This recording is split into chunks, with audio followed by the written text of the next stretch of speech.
Okay, hi, morning YouTubers. Hope you are having a good weekend.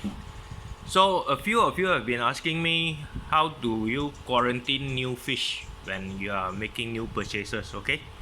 So, today's video, I'm gonna try to give you a very basic explanation on how you can go about this. You might have your own ways, but this is how I do it. If I'm adding new fish to my basically to my collection, okay? So what you are going to need is what I use: acriflavine, potassium permanganate, metronidazole, okay?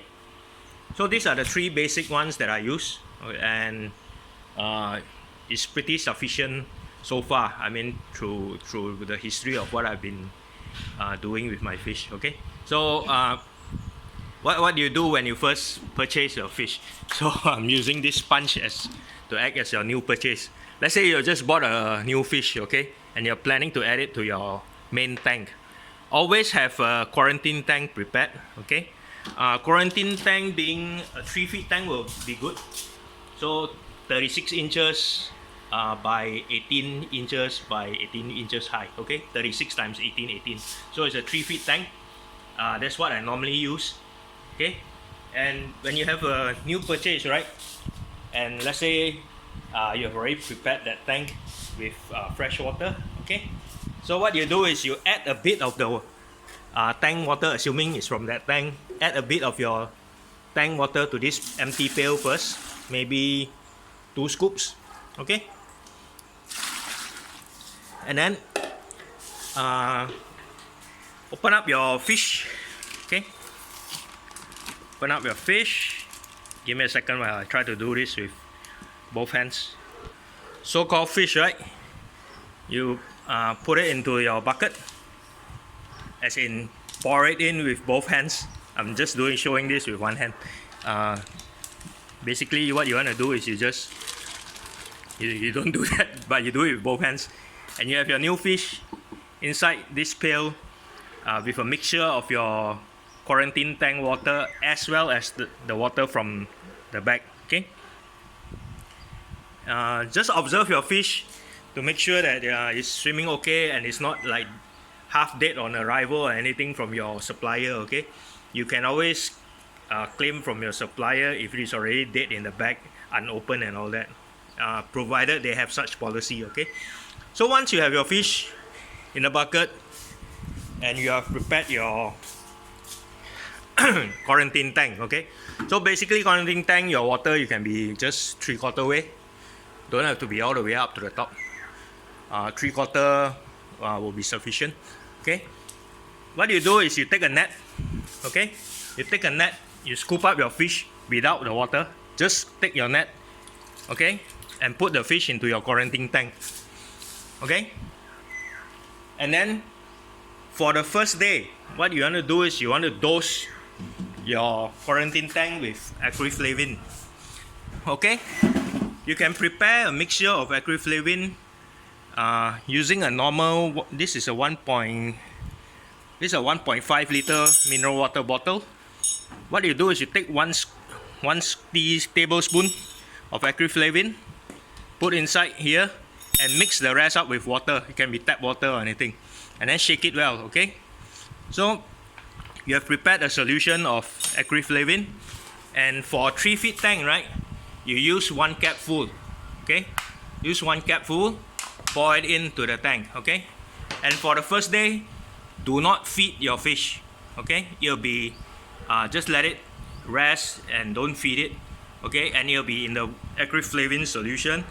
And what the acriflavine does is that it helps to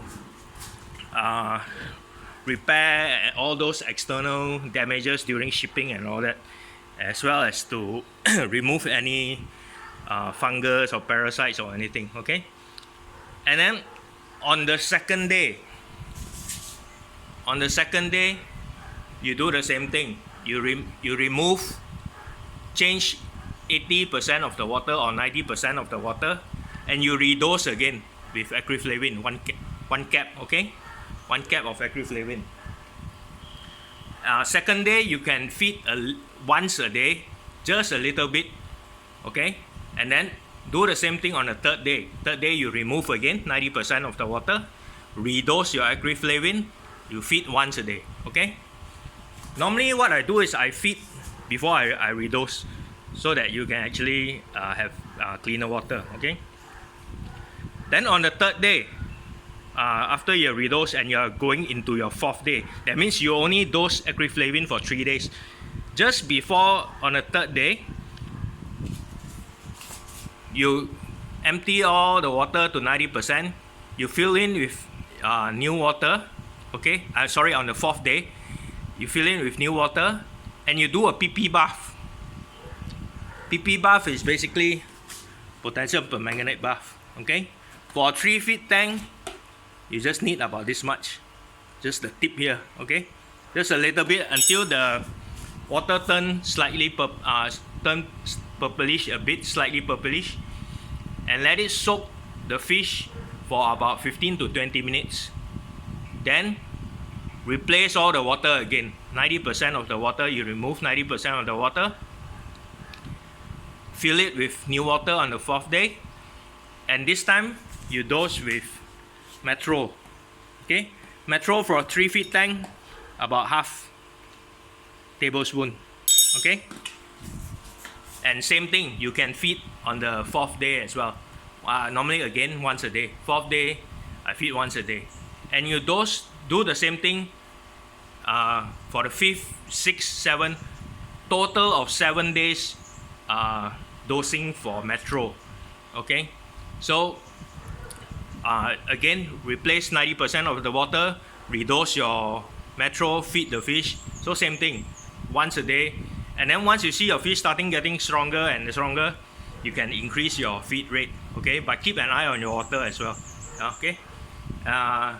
So total, in summary, is 3 days acriflavine, PP bath once after acriflavine, and then metro for 7 days, okay? Why I don't do PP at the beginning is because your fish is already stressed out from shipping and they might have external sort of battle scars on their body. So potassium permanganate actually is very corrosive, and it can harm the fish more if you immediately do it on a weaker fish. So let him strengthen for 3 days first in your acriflavine, and then once he's getting better, then you can do your dosing PP bath with the PP, potassium permanganate, and then 7 days of metro to get rid of any worms and anything internal, okay? So quite a very simple sort of like quarantine, okay? In total is only 10 days, 3 plus 7. I know a lot of people cannot wait to get their new fish into their tank. The moment you get a new fish, you want to put it into the tank. Don't do that, never do that. No matter how reputable your supplier is and how clean his fish are, okay? Why this is so is because your fish and his fish might have different immunity to the same bacteria. So his fish might be stronger, your fish might be weaker, or vice versa. And then you can get all sorts of cross-contamination and all that, okay? So it's not really good. So after the 10 days, right, that your fish is inside your quarantine tank, you can take one of your existing fish and throw it inside there. That's what we call a hero fish, okay? So it's a like do or die thing. If both of them survive together, meaning they are very well adapted to any of the common bacteria or anything that you have in your ponds or in your tanks, okay? So once they survive that, they are sort of like compatible, then you can move it to your main tank, okay? However, if you see signs of infection happening to your new fish, once you have added in your tank fish, then again do the necessary treatment in the quarantine tank. And once they have stabilized, you can move both of them to your main tank, okay? So that's all. I hope this helps you all. For those wondering where to get all this medication, right? You can always get it from your local aquarium, or there are suppliers online who can sell it to you, okay? There are lots of suppliers for discus fish, okay? Any questions, leave it in the comments below and I'll try to answer them, okay? Okay, have a great weekend, guys. Bye.